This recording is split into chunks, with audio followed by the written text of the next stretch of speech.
What's happening, everybody? I think we got a mess up here. Hang on. I don't know what's going on. I think I got a bunch of people in the wrong chat. So I got to find all the other people. We're over here. We're live on both channels, my political channel. So this is a political show. And I want to say hello to everybody and thank you. Sorry for the delay, but I had a problem um, getting uh, the 47 minutes of audio of the very first time when the feds made contact with us. And I'm going to go over that. I'm going to go over some things.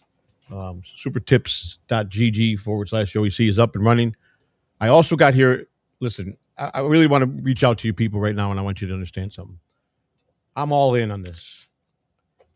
I think the American people are done with the traditional politician. You got people that are on lists for the Epstein. You got Joe Biden, who was an idiot. I promise you, what I stand for is truth, integrity, leadership, and to make this country whole again. And not be the traditional politician, not give all these empty promises, not go in there and steal money. I want to connect with the people, and I'm believe in all my things that I want to get done, and I want to make a lot of changes.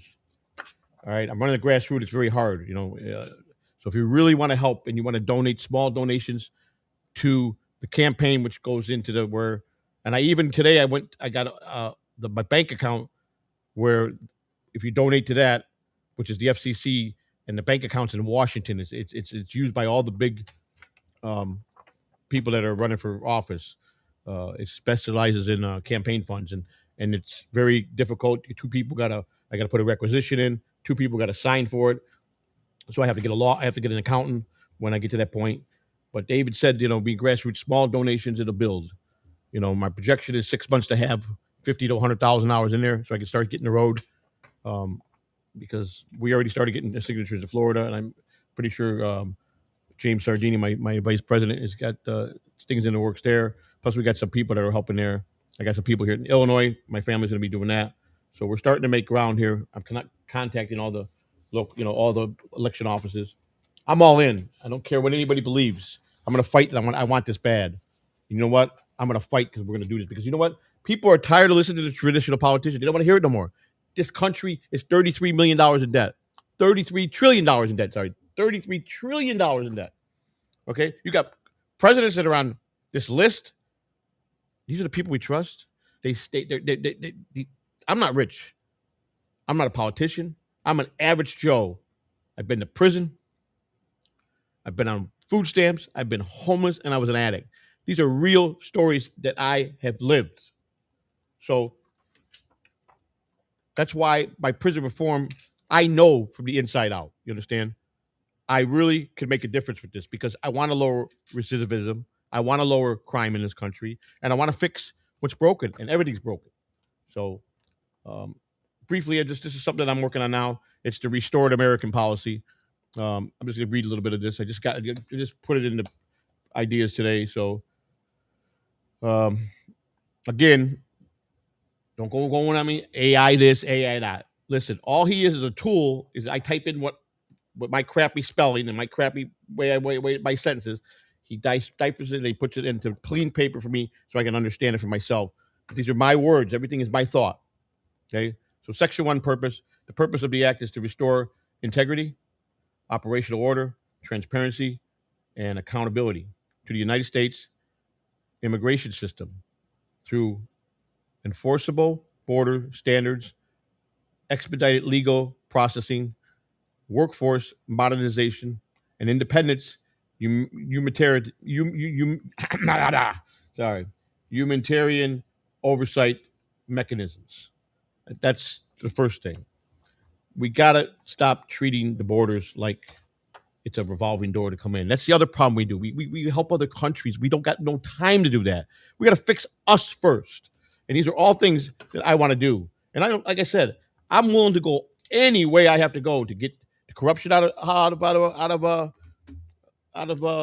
Washington to bring back America to the people. So I finally decided. This is very interesting. 47 minutes of the actual first time And I'm going to explain it to you now how it's going to work. So first, let me play this. I want to play you something. This is just to get you guys a little going started. Please, if you want to donate, that's where you put the campaign money. If you want to super tip me, you want to super chat me, that goes to the channel. But right there, politics, raisethemoney.com. Right there, click on that. It's in the chat. That'll take you right to the page. It's all monitored. Listen, I've got no grift here. I'm not trying to go to prison. I'm not trying to steal $1. You understand? I read some reports that you can pull up when you register of people that have done campaign fraud, and you could pull up their cases. Let me tell you something. They don't play. You get caught taking $1 out of the cookie jar and you misappropriated it somewhere, they're coming for you. You understand that? And I'm not got no desire but to be. I keep trying to fix my life better. I want to keep better in my life each day. I want to help people. I want to do things good. You guys get, some people have their judgment on me. That's fine. But I know what I'm doing, and I know that I'm doing the right thing. And I try to do the right thing my whole life. But human beings make mistakes. And if you think you don't, and you have to fail to be successful. And I've tried so many different angles and so many different things. And yeah, I've done a lot of bad, crazy things. Of course I did. So most of you in the chat room have too. Okay, so don't even go there. So let me just have a little fun with you guys here and play this one. All right. I'm here because nobody else will speak for the people. Meet Joseph Catalano. He wants to be your next president. What he won't tell you is he was convicted of a federal crime. He stole thousands from hurricane victims. I don't sleep. I wake up in the middle of the night screaming. Joseph Catalano feels no remorse and feels like he never left prison. I feel like I never left prison. That's the whole fucking problem here, man. I never thought in a million years that I could be swindled, duped like that. When it comes time to hit the polls in 2028, say no to the Catalano crime family. This message has been paid for by the Victims Against Catalano Coalition and funded in part by the B-Dabbler Network and viewers like you. I am Joseph Samuel Catalano, and I approve this message. I'm here because...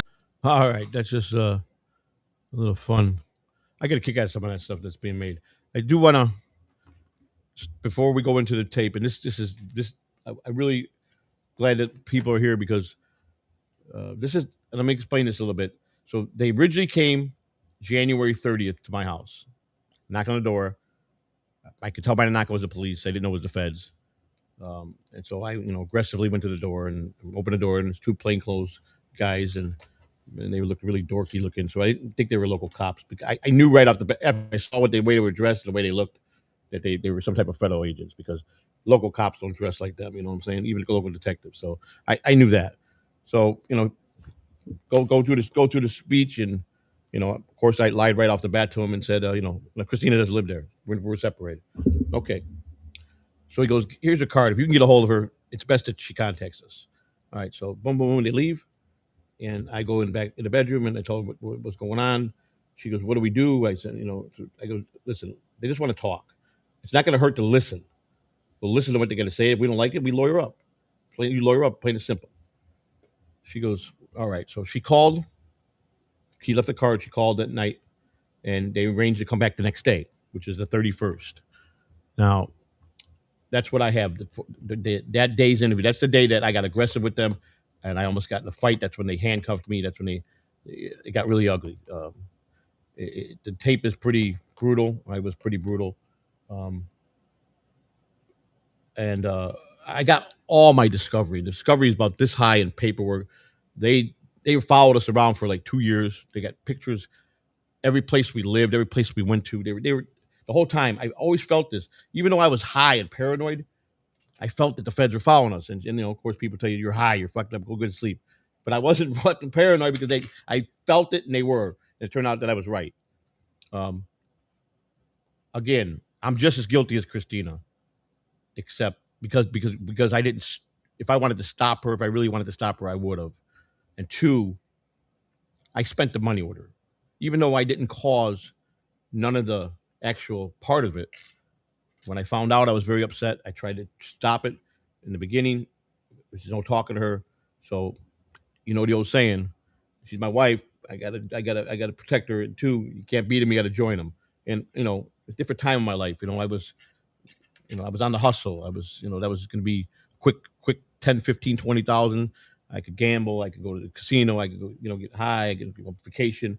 You know, my kids are grown. It was just me and Christina living at the house with our brother, and so we're living life, and you're going to see all the mistakes that were made, and you're also going to hear them say how in his entire career it was the worst case of evidence against somebody that you ever see. I mean, the best case of it was just so bad the evidence she piled on herself, and I was kind of shocked. I knew that she was making mistakes when she wouldn't listen, and I told her I felt bad. I said, I'm telling you, the feds. This is not good. I don't think this is. You're going to be somewhere down the line in the next couple of years. We're going to get visited by the feds, and I knew that. I just felt it because I saw the mistakes. And again, Christina's a very smart woman, and it was just a different time in her life. And when you're under the influence of drugs, it will definitely change your way of thinking. Trust me on that. And a lot of you guys know that anyhow. I should have to be telling you that. So let me see what's going on here. All right. So okay. So we got here anyhow. Let me see everybody that's here. Get a feel for who's here, and if I got the regulars, any new people. Oh, I got my man Brutal Pain here. Of course, we know what's his name's here, without fail. Calverton, he's a good man. Thank you. Gave me some good advice the other day, and I heard you loud and clear, Calverton, and you're right. And that's what I'm going to focus on. And that's what I'm going to focus on. I'm not going to focus on what they broke or what they're doing wrong. I'm going to focus on what am I going to do about fixing it. That's what I'm going to do. And calm down, Rochi, calm down, right? Don't be rude, okay? You be patient, okay? There's enough with this rudeness. Enough of you being such fucking hyped up all the time, okay? You need to learn. You need to learn to be calm, respectful, and then you get the same respect back, okay? And that's the truth. You know what I'm saying? So, short. What's this guy? Let me see. What is this? Bob. The Bob Banks. Is George Washington giving? Yeah, it's this is my. I'm sitting there for the last couple of days. I'm like, I got to come up with a catch slogan that I'm going to post every day, and I was just writing stuff down, and I was throwing stuff into Uncle Bob, and he goes, he took out all the stuff that he had, everything we've talked about, to just that he has stored, and tried to just figure out what how I am, the way I talk, things I say, and then I gave him some ideas for this, and then all of a sudden I said something. And I said honesty and integrity, and then he goes, "This is it." And he put honesty and integrity can still win the White House by fixing the root of the problem, and I thought that was awesome. So that was a good phrase, and that's going to be my catchphrase. So we're gonna get to the tape now. I mean, you guys listen very carefully. I don't know if I'm gonna stop it. So it's 47 minutes long. Maybe I'll go 10 minutes because it's my stuff. So I don't have to do that per the YouTube. So I'm gonna go. Let's see. I'll go 4 segments. It's 47.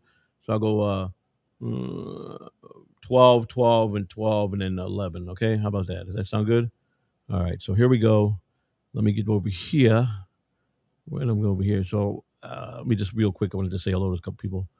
I got Bob Banks. Hello, thank you. Roachis. Hello. This is not a base pill village. This is the actual tapes from the feds when they came to my house. This is actual discovery that you get when you get indicted or you get arrested, and then you bail out and you go to arraignment. They start putting a discovery package against you. You understand that discovery is? Discovery is all the evidence they have on you. Now, you'll hear this tape and you'll notice the Fed is being cocky. I could tell because they don't come knocking on your door unless they already got there, but they already know what they got. Because like I said, the conviction rate on a federal case is 96%. 4% walk, 96% go to prison. That's their conviction rate. Okay? So they don't, and they don't. They take 2 to 4 years as the average they take on a case. Doesn't matter how small or big it is. That's usually their time frame. And they don't come knocking, and the feds won't come knocking and try to fish like the local people will try to set you up or trap you up, and they really don't have nothing. They're just trying to see what you'll give. The feds don't come; they come to the door. You already know they got something. So I knew that right off the rip when they came. So that's why I was, it was very protective over Christina, that because they felt Christina, when I told Christina, let's stop talking. They're setting you up here. And I go, let's go. And he goes, that's when they grabbed me and they told me that I can't tell her what to do. I go, the hell I can't. And then he goes, you just shut the fuck up. So he tried to shut me up, and they go, Christina, you want to, and Christina just was, because they made the mistake of saying to her, after he went through the whole thing with her, he told her, well, I got some news for you.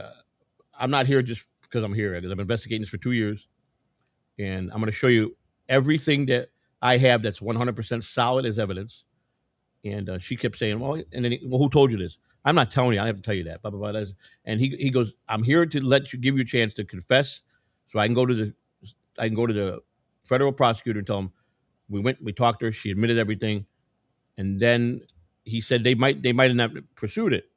They might have just said, okay, look, privately they could have drawn up something and say, okay, we're going to pay this back. We're not going to charge you. We're going to give you warning. That's probably what would have happened. But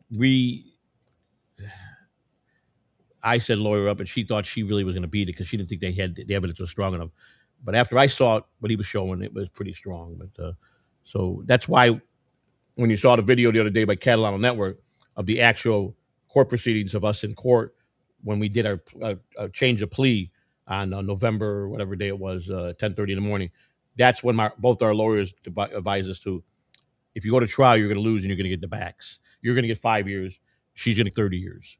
And so their advice was change your plea, be accountable, be merciful, be forgiving, beg for forgiveness, and it'll probably come out better. She still got hammered. She got 30 months for $18,000.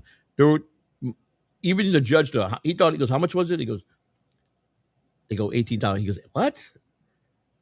Most people that were on cases like that were in the millions. I'm talking millions.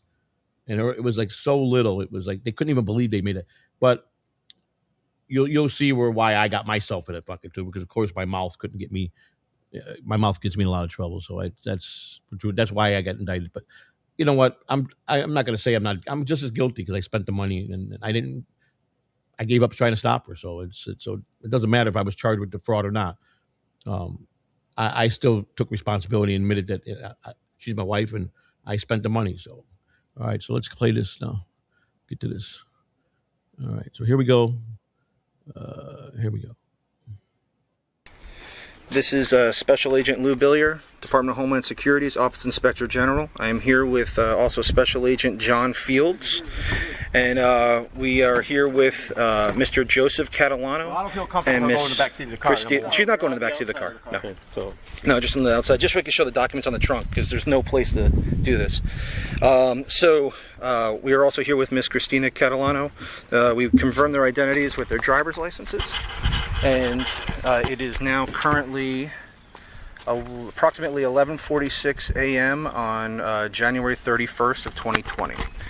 Okay, so as I talked to you guys before on the phone yesterday, so these are the documents. This is everything that was kind of submitted with your application. So what we're just going to do is we're just going to go over the application.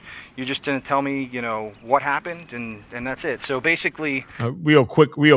You see, you could tell the confidence in him and that he's bullshitting right off the bat. I just want to go over. He played the dumb role really good. I don't understand these documents are blurry. He wanted her to. He was trying to get the confession out of her, and he was trying to do it by the way he was asking the questions, and she played it perfect. I mean, she had just got out of prison in 15. She did 22 months in prison, state prison, and so she was no stranger to the law. That from 2008 to about 2000, she got out. She had a run where I think she had over 19 felonies, and I don't know how many arrests. She had a lot of arrests. Christina's got a record way bigger than me, but she ran into some. She was pretty badass. She was a big time drug dealer, and and people respected her and feared her because she didn't play no shit. But she was always but she was smart though. She was just a smart person. But and even the smartest person that tries to pull off, you can sell drugs. Anybody can sell drugs. Pulling off felonies, fraud, you really have to be a mastermind. You really do. To pull the shit off over the government, you really got to be kind of really, really smart. And if I would have orchestrated that from the beginning, it would have never got caught because I was pretty sharp and stuff like that. And that's nothing to brag about, but it's just she had to fall and learn from her mistakes. So, but I tried to go to prison for her. I tried to do everything for her. But here we go back to this. Okay. This is Special Agent Lou Billier, Department of Homeland Security's Office Inspector General. I am here with also Special Agent John Fields, and we are here with Mr. Joseph Catalano. Well, I don't feel comfortable going in the back seat of the car. She's not going in the back seat of the car. No. Okay, so. No, just on the outside. Just so we can show the documents on the trunk because there's no place to do this. We are also here with Miss Christina Catalano. We've confirmed their identities with their driver's licenses. And it is now currently approximately 11:46 a.m. on January 31st of 2020. Okay, so as I talked to you guys before on the phone yesterday, so these are the documents. This is everything that was kind of submitted with your application. So what we're just going to do is we're just going to go over the application. You're just going to tell me, what happened, and that's it. So basically, FEMA had some issues with some of the documents that were sent in. They send it over to us. We look at the documents and we see if there's any issues with it, and that's when we come out and talk to you guys, okay? So, this first document right here is this, and that's, yeah. So this right here is a summary. So when you applied for FEMA, right. How did you apply? I applied online. Online? Okay. Was it the website or through your phone, like through a computer or your phone? Did I have a laptop? Did I use yours or? I believe you did on laptop. Okay. And phone, but you did a lot. You always you did your phone, so. Okay. Mostly, but, I mean, it's just. So internet, I know that. Through the internet. Okay, all right, no problem. So this right here, whenever you submit your application, you answer a bunch of questions, yes, right? Okay, so when you answer all those questions, this form gets generated. This is just they call it a FEMA Form 009-01. This is the information that was listed based off of your application, okay? So right here, if you can just confirm some of this information for me. So that says your name up there. This is the storm number. That's 4337 is for Irma. Okay, that was your registration ID number that you were given. It doesn't give the full social. Okay, it just gives the last. But is that your last 4 of your social? Yeah. Okay. Date of birth. This was the date that you applied, which was September 15 of 2017. And you said that the date of loss was September 4. Does it all making sense right now? Am I okay there? I don't remember when the hurricane came through. Okay, honestly. well, yeah, this is when you applied online. That's the date you applied online. Oh, Not yeah, necessarily. I know why. I know this is a duplicate application, probably. Well, I'm saying the form because they always told me there was a duplicate in there, and that I had to go back in, resubmit information. This is what FEMA told me, and I did so. That's probably why the application. I'm thinking that's why it has the 15th on there because I know I applied after it happened. This is after it happened. That is after September 5th. The storm happened before. Yeah, but there was 2 applications in there. Is what I'm trying to tell you. There were 2 applications. There was 2 in there because they kept telling me there was a duplicate, there's a duplicate, there's a duplicate, and they had to go in and fix one. Well, I think there was an application that Joe did, right? You did one for your car or something? My car got hit. They came out, they saw the car, they took the pictures. Yeah. And they gave me $250 for a car that was worth 5 times that. So, but yeah. Okay. Yeah, because that's all. I mean, I think that was it. This is just a 009-0-1. Okay, and this is just a printout. This is not what you actually. Right, but they kept telling us about a duplicate, and I want to find out what it is. Okay. Well, the big thing is that's your registration ID number. Okay. That's the one that you would have used the whole time. So 39-58-445-45.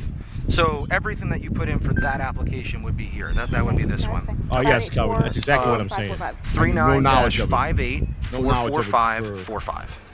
Okay, you got that? Couple months. Okay. And when I tried to So talk around it, I that couldn't. was the phone number that Then you I just provided right there, the 352-436-9394. And I just And then money also coming we in, have I an spent email it, address, and we spent it together, and that's what happened. catalano0710@gmail. This Do you is still not have any? none of my Because that's plot, still... none of my idea, nothing. Okay. Yeah, I read your email. Yeah, because I tried to email you yesterday, and that's what I used. I wasn't got sure it if it was last accurate, night. if Yeah, you're I got still it there. last night, yeah. Okay. Was this your damaged dwelling, the 2550 East Mars Street? Right, and it was Unit B. Unit B. Okay.